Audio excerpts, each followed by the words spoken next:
Samajwadi party का Twitter handle एक बार फिर से एक्टिव हुआ है और समाजवादी पार्टी ने आरोप लगाया है कि गोरखपुर ग्रामीण में 1,32,000 वोटों की गिनती हो चुकी है, जबकि गाजीपुर में मात्र 16,000 वोट ही अब तक गिने गए हैं। और समाजवादी पार्टी का आरोप है कि सपा गठबंधन की लीड वाली सीटों पर काउंटिंग धीमी गति से क्यों कराई जा रही है।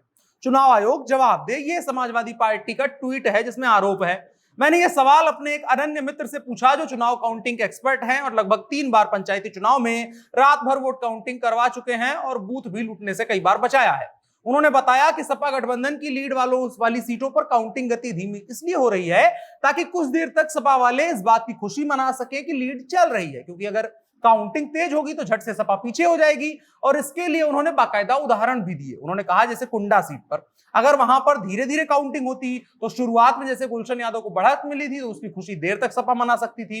इसके अलावा अब्बास अंसारी के साथ भी वैसे हुआ, अगर धीमी काउंटिंग होती तो उनको थोड़ा ज्यादा देर तक अब्बास अंसारी जिंदाबाद किनारे लग सकते थे और कह सकते थे, रिलीफ मिलता कि भाई हम जीत रहे हैं। लेकिन काउंटिंग तेज हो गई, इसकी वजह से लोग फिर से पीछे हो गए और इतना पीछे हो गए कि अब पीछे ही पीछे जाते चले जा रहे हैं। इन तमाम उदाहरणों के जरिए मेरे मित्र ने मुझे समझाया कि चिंता मत करिए, समाजवादी पार्टी चुनावी माहौल का फायदा उठाना चाहती है और ट्विटर पर ढेर सारे फॉलोअर इकट्ठा करके अगले 5 वर्षों तक ब्रांड प्रमोशन करेगी अपनी पार्टी के लिए, पार्टी के जरिए, और पार्टी के लिए फंड इकट्ठा करेगी, क्योंकि अगले 5 सालों तक ट्वीट करने के लिए कुछ रहेगा नहीं। और जो कुछ फंड था इस चुनाव में जो है एसी बस चलवाने में खर्चा हो गया, वो बड़ी बड़ी बस चलवाने में, तो इसलिए ब्रांड प्रमोशन करके पैसा कमाने की कोशिश करेंगे। तो बात कुल मिलाकर के यही है कि सपा अलग अलग ढंग से ट्वीट कर रही है। पहले चुनाव अधिकारियों की पोस्टिंग पर लगातार ट्वीट कर रही थी, चुनाव चल रहा तो ट्वीट उसके लिए ट्वीट कर रही थी, उसके बाद ईवीएम को सुरक्षित कर दिया गया तब ट्वीट करी, अब जब काउंटिंग चल रही है, मतलब एग्जिट पोल तक पे उसने ट्वीट किया, एग्जिट पोल झूठा बोल रहे हैं, उसके बाद अब काउंटिंग को लेकर के ट्वीट किए जा रहे हैं। इसको लेकर के मैंने सवाल पूछा मेरे मित्र से तो उन्होंने बताया कि सजेशन एक दी, उन्होंने कहा कि सपा वालों को तो काउंटिंग बूथ के बाहर बैठना चाहिए था, ये लोग वॉर रूम में बैठ करके ट्विटर खेल रहे हैं। इसका उन्होंने सवाल जो है सपा पर उल्टा दाग दिया है। इन्हीं सवालों का जवाब ढूंढने की कोशिश करते हैं इस वीडियो में। नमस्कार, मेरा नाम है अनुराग मिश्रा और आप देख रहे हैं जनता जंक्शन। तो अभी तक जो रुझान है उसके मुताबिक समाजवादी पार्टी हार रही है और भारतीय जनता पार्टी जीतती हुई नजर आ रही है। और फिलहाल खबर यही है कि पीलीभीत की बरखेड़ा सीट भाजपा ने जीत ली है। पहली सीट है जहां भाजपा ने जीत हासिल करी है। भारतीय जनता पार्टी के उम्मीदवार प्रवक्ता आनंद उर्फ जयद्रथ ने जीत हासिल करी है। लेकिन हमारा मुद्दा ये नहीं है, ये बस आपको नॉलेज बता रहे हैं। और इसके अलावा 270 सीट के आसपास भाजपा आगे चल रही है और कहा जा रहा है ये लीड जो है 90 तक जाएगी।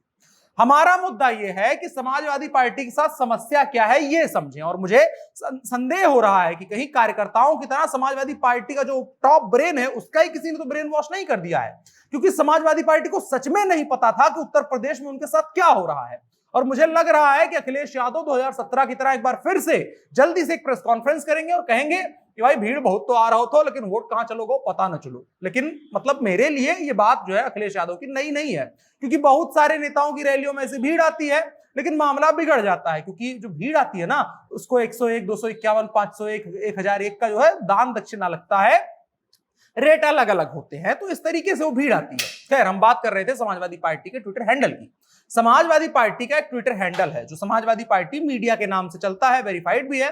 समाजवादी पार्टी वहां धड़ाधड़ ट्वीट किए जा रही है, लगातार लिख रही है कि ज्यादातर सीटों पर 200-300 सीटों का अंतर है, वोटों का अंतर है, टीवी मीडिया द्वारा झूठ खेला जा रहा है, सपा कार्यकर्ताओं को हतोत्साहित करने के लिए मीडिया और भाजपा कार्यकर्ताओं द्वारा खेला जा रहा है, जिससे सपा कार्यकर्ता मतदान स्थल छोड़ दे और अंतिम परिणामों में भाजपा बेईमानी कर सके।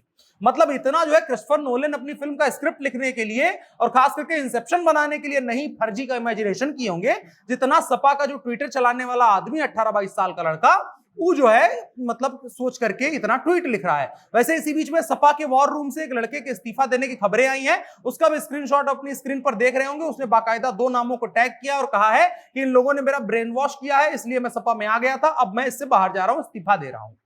सपा कह क्या रही है उसमें कि खैर मतलब जो कुछ बात हो रही है, चलते हैं कि सपा कह क्या रही है उसमें। सपा कह रही है कि सपा कार्यकर्ताओं और जनता को हतोत्साहित करने के लिए किया जा रहा है, इसलिए सपा कार्यकर्ता और जनता हतोत्साहित ना हो, अपना मनोबल ना तोड़ें, सपा गठबंधन अंतिम परिणामों में जीतेगा। ऐसे ट्वीट्स की भरमार समाजवादी पार्टी मीडिया के ट्विटर हैंडल पर है।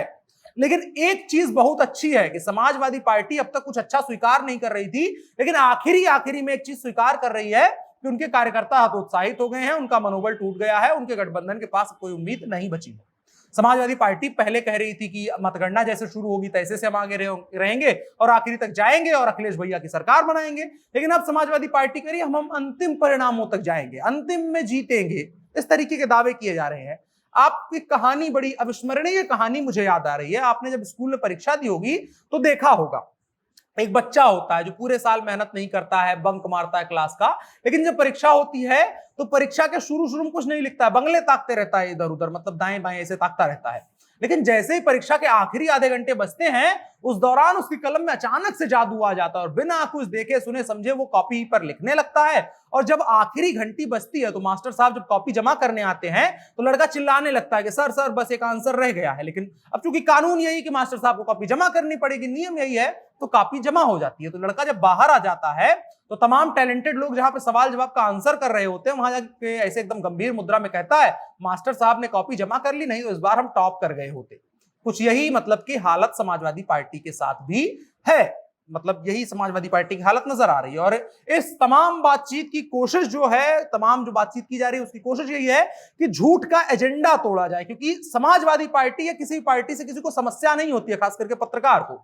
लेकिन समाजवादी पार्टी ने पूरे चुनाव कैंपेन के दौरान किया ही यही है, अपने कार्यकर्ताओं से झूठ बोला। इनके पास एक धेले की तैयारी नहीं थी। जमीन पर जहां भी आज समाजवादी पार्टी बढ़त पा रही है, समाजवादी पार्टी भी इस बात को स्वीकार कर रही है कि वहां के लोग अपने क्षेत्रीय विधायक और जो प्रदेश में सरकार है उससे नाराज होकर के वोट दे रहे हैं। इसके अलावा समाजवादी पार्टी अपनी मेहनत का बोया हुआ कुछ भी नहीं काट रही है। अपने लिए समाजवादी पार्टी ने इन 5 सालों में कोई चुनावी जमीन नहीं तैयार की, किसी भी तरीके का नेता और किसी भी तरीके का ऐसा संगठन खड़ा करने की कोशिश नहीं करी जो असल में वोट देने आ सके, खाली हुल्लड़बाजी करने के लिए ना आए और अखिलेश भैया का जो है वीडियो बना करके रील पर लगाने के लिए ना आए। समाजवादी पार्टी ने गंभीर वोटर नहीं तैयार किए, अपना एक वर्ग ऐसा नहीं तैयार किया कि जो उनके लिए 10-10 वोटर इकट्ठा करके लेकर के आता। समाजवादी पार्टी को बहुत गहन मंथन की आवश्यकता है और एक लंबे वक्त तक इस बात का सपा को मंथन करना चाहिए कि उन्होंने क्या कुछ इस पूरे कैंपेन के दौरान किया जिसकी वजह से वो जो है इस आज हालत में है कि अंडर 100 जो है रहने वाले हैं। विराट कोहली बड़े दिन से वो भी शतक नहीं लगाए हैं, अखिलेश भैया के साथ भी ऐसा ही हो गया है कि 10 साल बीत जाएंगे, शतक नहीं लग रहा है अखिलेश भैया से। सोचिए भैया जी, उत्तर प्रदेश ऐसे थोड़े चलता है। फिलहाल के लिए इतना ही। आप क्या सोचते हैं और आपकी राय क्या है कमेंट बॉक्स में बताएं और साथ ही साथ वीडियो को साझा भी करें। मेरा नाम अनुराग मिश्रा है, आप जनता जंक्शन देख रहे थे। कैमरे पर मेरे साथ ओम प्रकाश थे। शुक्रिया।